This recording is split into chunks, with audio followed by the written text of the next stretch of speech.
In today's video, we're going to be taking another look at a couple new LEGO Star Wars designer videos. Both these actually have stuff to do with the LEGO Star Wars The Clone Wars sets, basically kind of why they came out with what they did in 2023, and also some possible hints at future LEGO Star Wars gunships coming as soon as 2024. With all that being said, let's get into these and break them down and give you guys my true thoughts.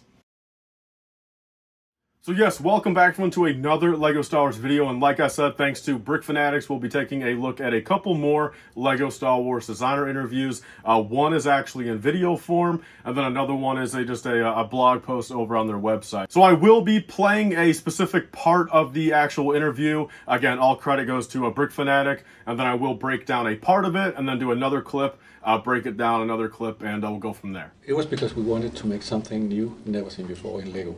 So and because we believe it looks really cool.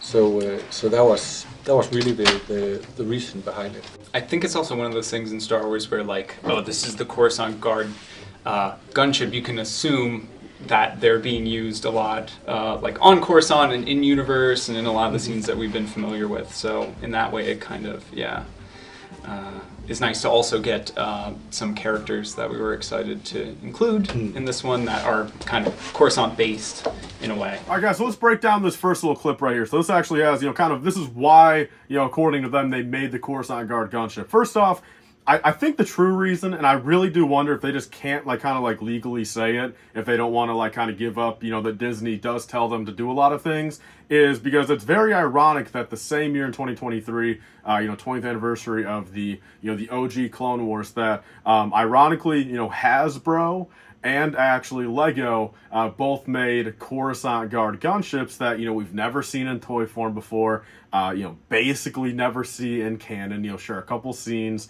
And I just find it hard to believe that, again, ironically, both the companies make it the same year, again, under the branding 20th anniversary Clone Wars.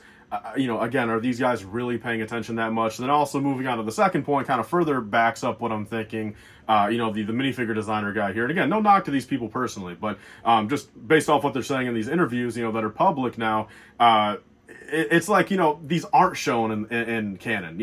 We don't see these fly around Coruscant. We don't see these in, multiple movies, multiple episodes, multiple pieces of media. So it's just truthfully, it's one of those things, I feel like if you really kind of thought about it and say some of these designers really sat down, watched every Clone Wars episode, looking for those things in the background, what's the next obscure ship, what's something that they've never made before, why would they pick the Coruscant Guard gunship and then have that be their answer? We can assume we see it a bunch and it's all over the place and they use them a lot. When realistically, according to us, they don't even use these on Coruscant, because in multiple other Coruscant scenes, they don't even use the Coruscant Guard gunship. You get what I'm saying there? So again, that's kind of just funny there. I have a very strong feeling that the Coruscant Guard gunship itself was only made, sure, maybe they were planning on doing a regular gunship, okay? But I feel like the Coruscant Guard version got made because Disney stepped in and for some reason wanted Coruscant Guard gunships on the shelf, from Hasbro and LEGO. But there's my thoughts on that. In a way. Well, the size is, first of all, a model like that is one that should be swooshable.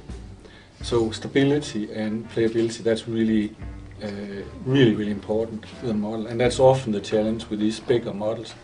But here, with that size, it is actually also a very stable model that can be handled. We are always trying to improve from a previous model, and that's both. We really go through all consumer feedback, both good and bad. And if there are good things, then we of course keeping it. If there are not so good things, then we are trying to improve them. So that's always a really important part when we are designing something that have existed before.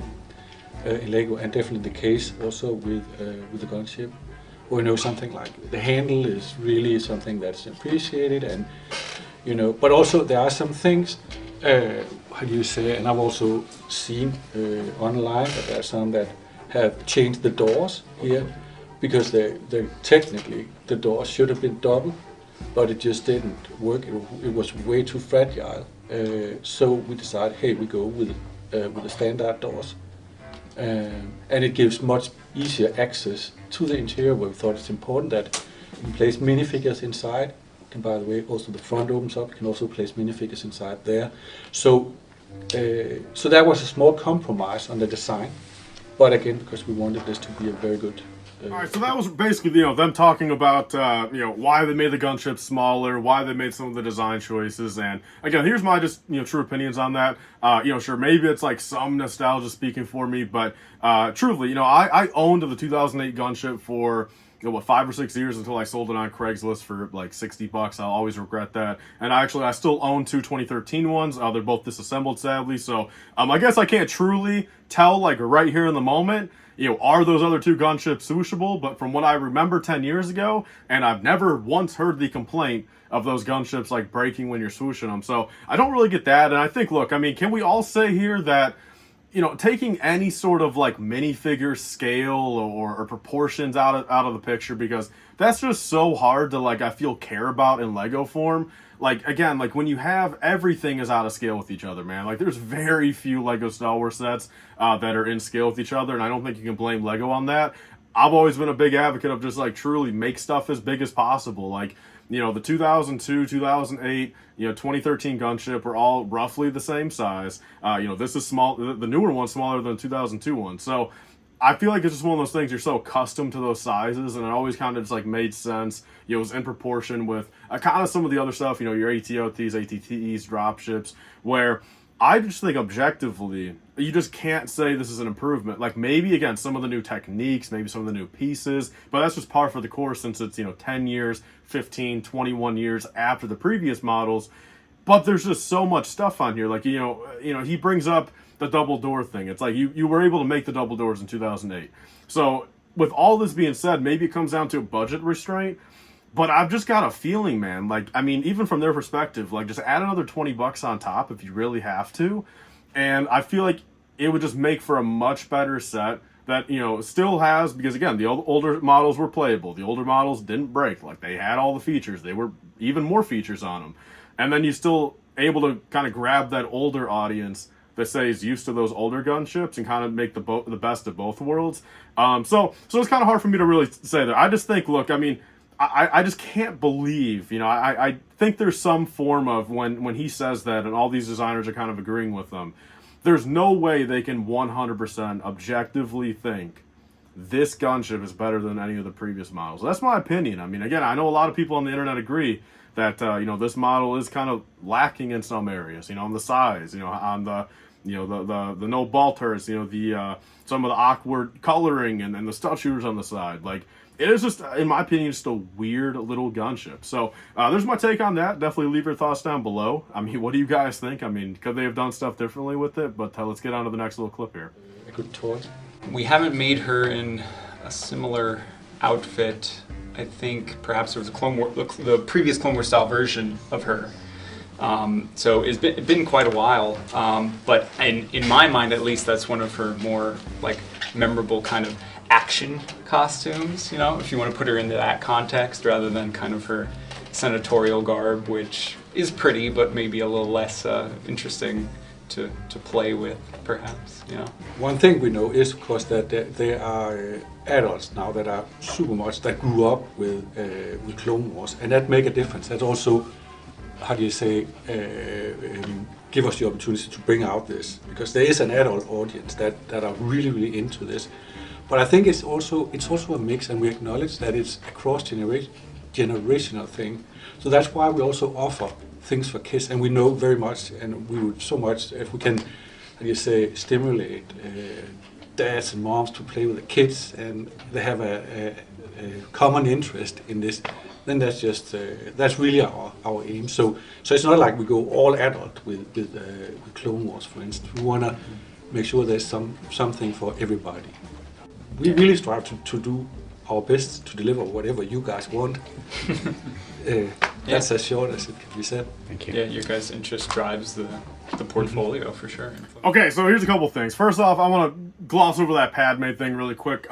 Sure, I think this is the proper Padme outfit to have on a set like this. Again, the minifigure selection's a little all over the place, but it all makes sense, kind of like correlating to Coruscant. The one thing I can say about Padme, I think we can all agree, they should have used that OG 2013 Natalie Portman head. I think that's just a classic Padme head. I mean, she was translated with that same facial, thing with the little freckle in the Clone Wars also. Like, that's a major character point of her, I feel. Like, a recognizable feature. They had the perfect face back in 2013. It worked, really good. And now, again, it's the same reused head on 20 other female characters amongst Star Wars, other themes. Like, that's the one gripe I have with that Padme minifigure. But other than that, they did a fine job. It is what it is. Maybe include some dual molded legs. Moving on to the next part, though.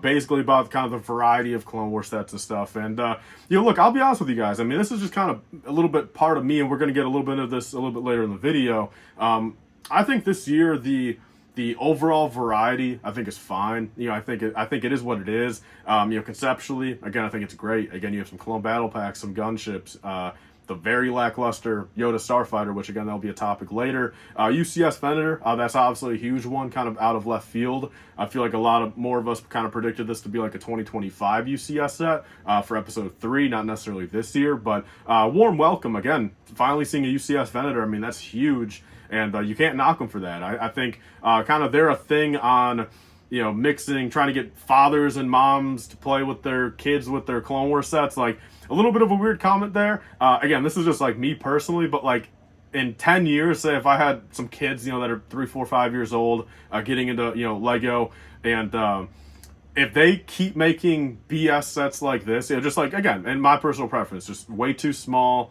awkward minifigures, awkward sets, just not up to par, I feel, I'll be going back and still buying the 2013 sets for them. So that's my thing. That's not for everyone. That's probably very individualized. Maybe there's some of you guys that, that can agree with me, but if I had, like, kids right now at this current point, I would genuinely still go back and rather pay the extra money to go get them better clone troopers, better gunships, and make their better, or make their experiences better with Lego Star Wars. Last thing I want them to do, man, is get a super tiny Coruscant Guard gunship. And then the last little part here, what we want influences the portfolio and stuff. Like, I can't say, look, it seems like it's happened more and more recently, okay? But I feel like it's almost, from what I know, it's almost like kind of a double-edged sword, because it really does seem like some of the stuff that we've been asking for, sure, they put it out there, but they don't execute it completely properly, And again, like, is that just, kind of bad timing? Are they rushing some of this stuff, because they think we want it so badly,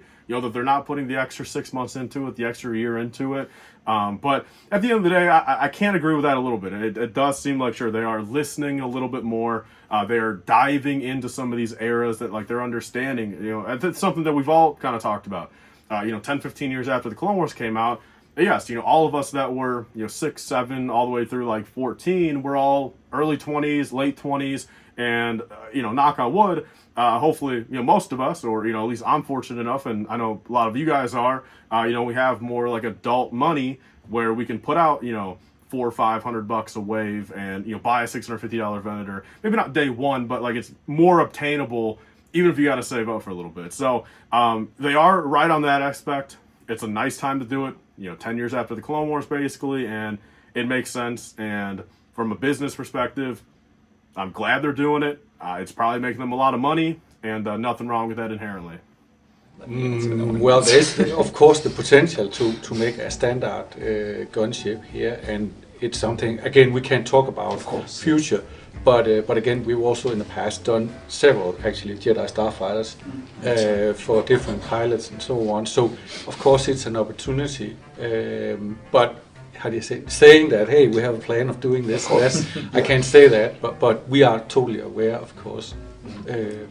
But again, here with the gunship, for instance, we just saw an opportunity to try something new, and we want to bring out something never seen before. When we have our Star Wars team meetings, in that room, we're all massive Star Wars fans, and we're also reading what's online, so we have our own ideas and desires of what we'd like to do. We hear what you would like to do, and everything is being discussed. There's no stone left unturned in terms of ideas. All of the decisions are very deliberate. It's amazing to work with Star Wars, and it's so exciting because there's coming new things all the time. There's new stuff. They're building on the stories, and now with Disney Plus, there's so much going on. But then I would say one of the most important things is these guys, And we have a team. The Lego Star Wars design team is there are some old guys like myself, and then there are younger people coming in, and it's this work together and fresh eyes on things and so on. That's a big part of it. And I would say we want to deliver something that's fresh and new, but we're also aware that, how do you say, there are stuff that should always be there, like an X-Wing, a Millennium Falcon, and so on. And that's where I think also, again, the fresh eyes combined with the old guys that remember the past, and you know, that's I think that's a big part of how we can keep it fresh.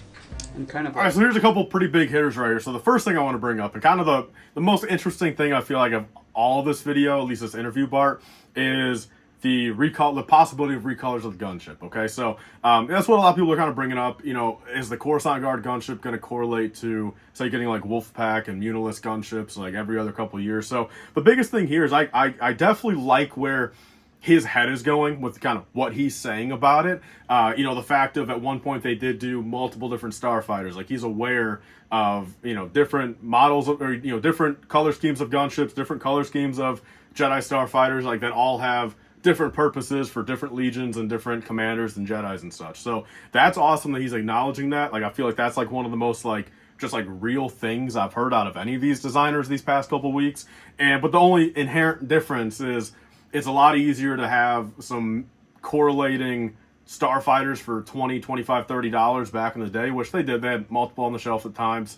You know, Anakin's, Ahsoka's, Plo Koon's, Satine Tins. They had quite a few of them. And Mace Windu's that were all relatively on shelves at the same time, compared to, say, now, I can't imagine them having two gunships on the shelf at the same time, like play scale size. You know, they have the UCS one, obviously, now with this one. But, I mean, I just can't see taking up like $240 slots on like a Target shelf at the exact same time. Like, maybe it's one of those things where, like, if the Coruscant Guard gunships, you know, maybe it ends up retiring somehow next year. Maybe they do a quick retirement on it, you know, and let it run for like a year and a half, and then maybe 2025 summer, you know, maybe a gunship, or possibly even that. I mean, the thing is, if they do one next summer, they're only gonna be mix matching for a couple months, and like maybe they're gonna start doing some, like, you know, every other year they just crank one out for a couple of years. But that is one of those things that I can't see them doing too many gunships personally. It would be awesome. But quite frankly, in this scale, again, it's one of those things that I just can't really be too hyped for. I mean, it really would be for like the minifigures, but again, we've kind of seen minifigures are kind of lacking these days, where it would be great for the mass majority of consumers, you know, that don't really care about some of these objective problems and some of these, you know, kind of just weird things they're doing. But I can't see them doing a gunship like every single year, but maybe like every other year, if you get what I'm saying. They're going to do short shelf lives and kind of go from there. But moving on to kind of the next thing here, which this is another kind of, you know, good thing I think they're saying. I think it's a great thing they're kind of bringing up, you know, younger people, older people. And the thing is here, man, like, you have to kind of like look at it like, you know, Hans and Jens, I mean, they've been here for, you know, for basically the entirety of Lego Star Wars. So it's like they've been through the glory days of Lego Star Wars, and it's like, that's the problem. It's weird. Like, I can't ever fully knock them because they're part of some of the greatest eras of Lego Star Wars. And it's like bringing in these new people, I do hope it further improves the fact of just allowing variety on the shelves, okay? Because I feel like that is something that luckily we have been getting a little bit, although again, we are lacking like Rebel sets, we're lacking CIS sets, like we're heavily still lacking in some areas, but I feel like at least the eras are getting a little bit more, you know, separate appreciation at the same time, if that makes sense. But there's still quite a few things, you know, a lot of like Clone Wars era stuff and prequel era stuff that isn't clone related that we're missing. Again, really no droid stuff. I mean, dude, we need a regular good Imperial battle pack. You know, we need to get Shore Troopers again, Death Troopers. Like, there's a lot of stuff still missing. But I do agree. I think it's good that we have some of the OG classic, you know, designers and some of these newer people in that are hopefully, you know, kind of filling in that median a bit, if that makes sense. But, yeah. Kind of like you said earlier, whenever we make something that we've made before, we're designing it from scratch. We'll take some learnings from the original. We'll also go and pay attention to consumer feedback to see what do people like, what can we improve. But by designing from scratch, we're able to take advantage of all the new elements that we have access to, new innovations that maybe weren't possible before, or that are taking consumer feedback. And so in that way, you'll see, as I'm sure you've noticed, every time we repeat a vehicle, there's usually something kind of new and spicy about it. So the last 2 points I'll cover is, yes, I do agree. I think there are some stuff that should be on shelves, you know, kind of almost at all times, like X-Wings, TIE Fighters, Falcons. I think that makes sense. I think just spice them up a little bit. You know, again, I think X-Wings are perfect. Give us some recolors. Give us a New Republic one next, where it's more relevant for the next couple of years with all these movies and shows going on. That's perfectly fine. I understand it. Same with like Luke's Land Speeder, for what it's worth. Like, the people that want those, put them out there. And then the last thing here, you know, designing sets from scratch. I'll tell you this. I think I think going forward, you should honestly at this point take your 2013 models and recolor the damn things and bring it out in 2023. I think that's my advice on that, because I think you'll be getting a lot better of a set then. I don't know. Some of these, I don't know. The newer techniques and pieces ain't cutting it out for a lot of these designs, I feel. But, all right, guys, I have a couple final things before we move on to this Brick Fanatic article. First thing, did you guys see that Venator engine sag on there? Is it really that bad? Leave a comment down below if you guys have actually built it yet, because that looks pretty bad in that video. Second thing is, I realized, what is up with all these LEGO Star Wars designers saying they don't want to leave any stones left unturned? I mean, that's like the 8th time I feel like I've heard that from a LEGO Star Wars designer in the past couple of years. So There's no stone left unturned in terms of ideas. I don't know what's up with that. Maybe part of their script, who knows? Speaking of that, it is kind of funny. Hans is sitting on the right, and from what I've seen from all these articles and even this little video right here, you know, Hans himself did not say anything, and it's almost like halfway throughout the interview right here, the video, it's almost like he's like side-eyeing the other guys and like kind of like giving us the hint, like he knows this is all bullshit corporate answers. You know, it's kind of funny. But like I said, I mean, the more I've genuinely thought about it, I mean, you know, some of these people like Hans, Jens, you know, we have even that Michael Lee guy, you know, that have been around for 10, 15, 20, 24 years. You know, these guys truly have been through some of the best eras. So it is kind of remarkable to see where things are at now. You get what I'm saying? And then lastly, if you guys like what that video was and the fact it was video form, which of course is just like objectively better than just reading articles, David did comment on my last kind of reaction to the Star Wars designer interview thing, like the little article stuff. He commented on there saying he should have a whole entire video out of hopefully the entire panel. So when he does put that out, I will definitely talk about it, mention it, and if there's new stuff in that video that I've not covered already, I'll definitely kind of react to it and give my commentary about that. But let's move into this final article, which just involves the Yoda Starfighter right here. So again, kind of just talking about Clone Wars sets, you know, kind of why they did what they did, and chose what they chose. So this one right here, you know, quick little answer. First of all, I want to say that it's probably not the last Jedi Starfighter you'll see from us. That's what Yen says. Without promising anything, that's just a fact. You know, pretty obvious right there. But we chose Yoda Starfighter because of the huge popularity of that character. Besides his Dagobah home, that is really the thing you can associate him with, and it's a cool little fighter. So my take home right there. First off, look, I can't blame him. Of course, you know, more Jedi Starfighters, it's obvious. And the thing is, you know, conceptually, we're not mad that we got a Jedi Starfighter in that slot. It's just, of course, it had to be Yoda's out of everyone's. I think the only one that would have probably been worse than Yoda's was if we got another Anakin's, you know, Clone Wars Starfighter. I think that's the only one that, you know, since the last one we got of that one was 2018. At least Yoda Starfighter was 2017, but I mean, prime candidate for Ahsoka's Starfighter to be remade. I mean, that would have been perfect. Or, you know, Anakin's Green Interceptor if they want to do an Interceptor. So I can't blame them for doing Jedi Starfighters. I think they're wonderful little, you know, $30 sets, but now maybe even $35, which kind of sucks. But that's fine right there. Going next to his Dagobah home doesn't really make too much sense. We've never seen those two things together in canon, so it kind of is what it is, kind of just a little BS answer there. And lastly, it's a cool little fighter, but I guess V-Wings aren't cool little fighters, right? Do you guys think V-Wings are cool little fighters? What about ARC 170s? Are they not cool?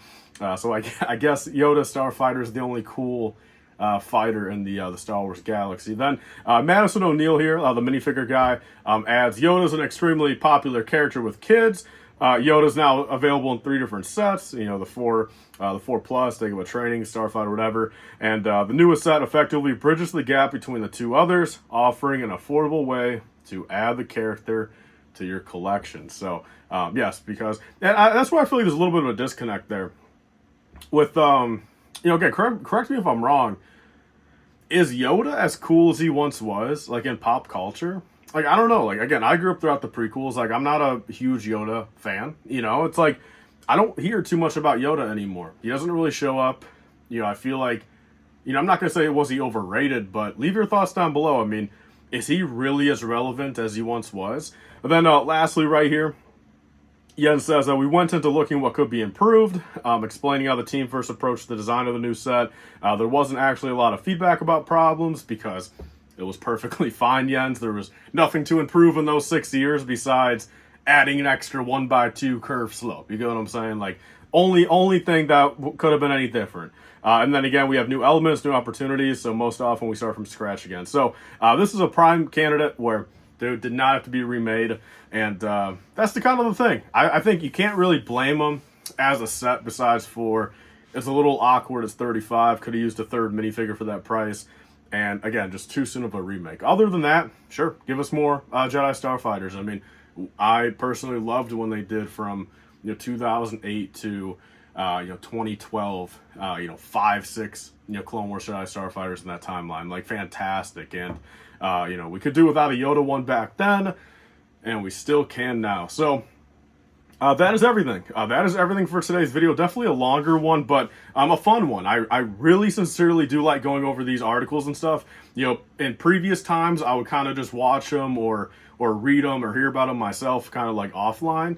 But it's fun kind of giving my initial reaction on camera. It's like kind of like my raw thoughts, my true opinions. And again, I think we're in a big time, for Lego Star Wars, where a lot more controversy than ever, the biggest divide ever in the Lego Star Wars fan base, where I think we need to start closing this bridge a little bit more between the consumers and the designers, and that's what's kind of piquing my interest more and more about seeing what they have to say about stuff. So that is everything for today's video.